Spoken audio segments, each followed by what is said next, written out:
Buying property is not how you get rich. Buying property is how you stay stuck in a financial rut. And funnily enough, almost everybody blindly follows that path. Why? You'll get told, get on the ladder, property doubles, play it safe, it's a great investment. But financially, it's lazy thinking that's holding you back. So in this video, I'm going to tell you why and explain why property is holding you back. Now, this is based on my own experiences of a lifetime of owning business and property. And I can tell you for certain, the people that are making real money, good money, and building for the future, they're not doing that by owning property.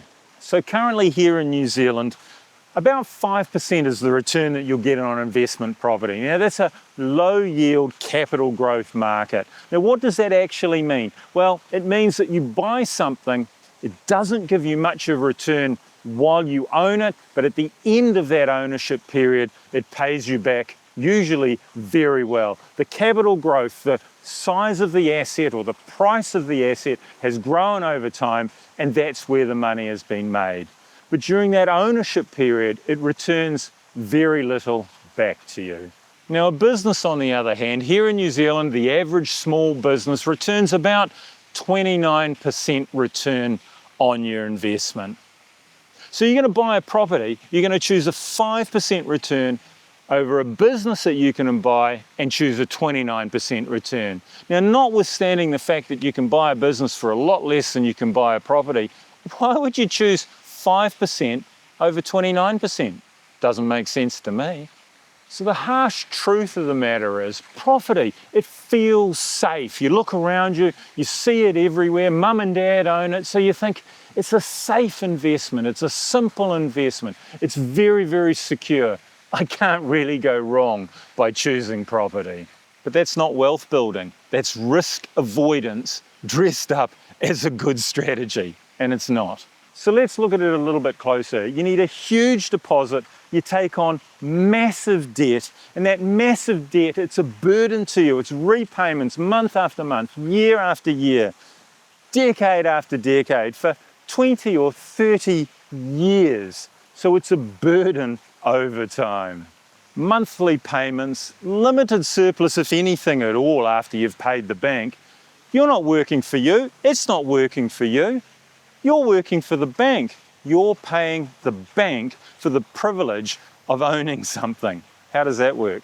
Think about it this way. You're working hard to hang on to that asset. You're working to hold the asset, when in actual fact, that asset should be working for you and giving you a return.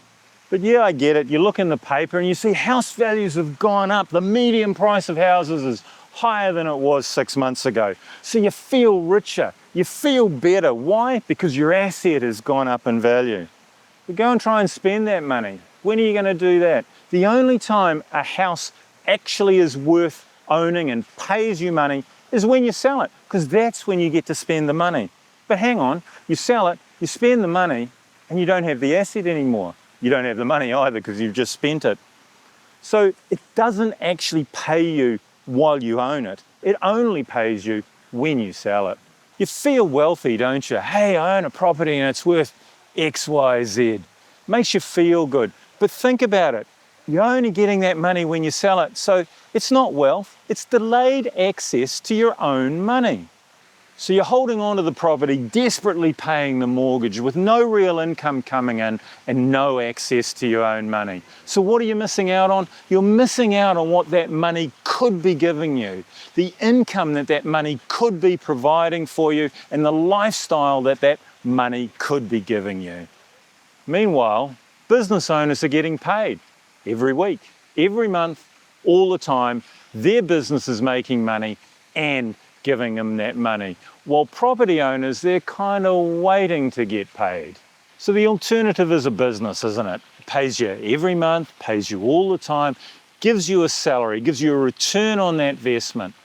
The cost of holding that business, the tax deductible, you get the tax benefits from holding the business. You can claim the interest, you can claim running expenses, you can claim lots of expenses that you can't claim owning a business. And that money that you're making, you can invest that wisely. That money can then make money for you. Sure, You want to own a property, that's fine, and I'm not saying don't do that, but own the business, get the wealth that that business generates, and then dump it into a property and forget about it if that's what you want. But the business comes first, because the business is a money-making machine. And that's what you need to be looking at. An asset class that makes money, not that holds money or burns money or costs money for you to own. A business, unlike property, doesn't ask you to wait. It pays you right now and regularly. The difference is stark, isn't it? Property owners, waiting, hoping, justifying. Business owners, scaling, earning, and controlling. This isn't about which asset to buy or what you should be doing. It's about a mindset, and it's about a mindset on generating wealth. And let's face it, business wins hands down, doesn't it? It's all about your identity as an investor, isn't it? Safe versus effective, comfortable versus profitable.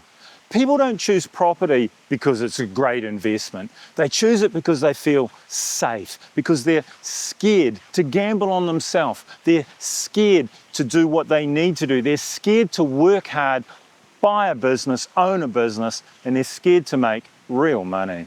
If you want to follow the crowd, buy property. But if you want to actually be rich, be wealthy, have lots of money to spend, buy a business. Because wealth isn't built by buying something and hoping it goes up over time. It's built by buying something that makes money now, something that grows that asset, grows that wealth, and gives you the money week after week, month after month, so you can then invest that, spend that, or just enjoy it. If this video is helpful, you might want to read my latest book on how to sell a business. It's the inside tips, the trade secrets business brokers use that they never tell you. And after 20 years and selling $100 million worth of businesses, I've put it all into 232 pages. Link in the description down below.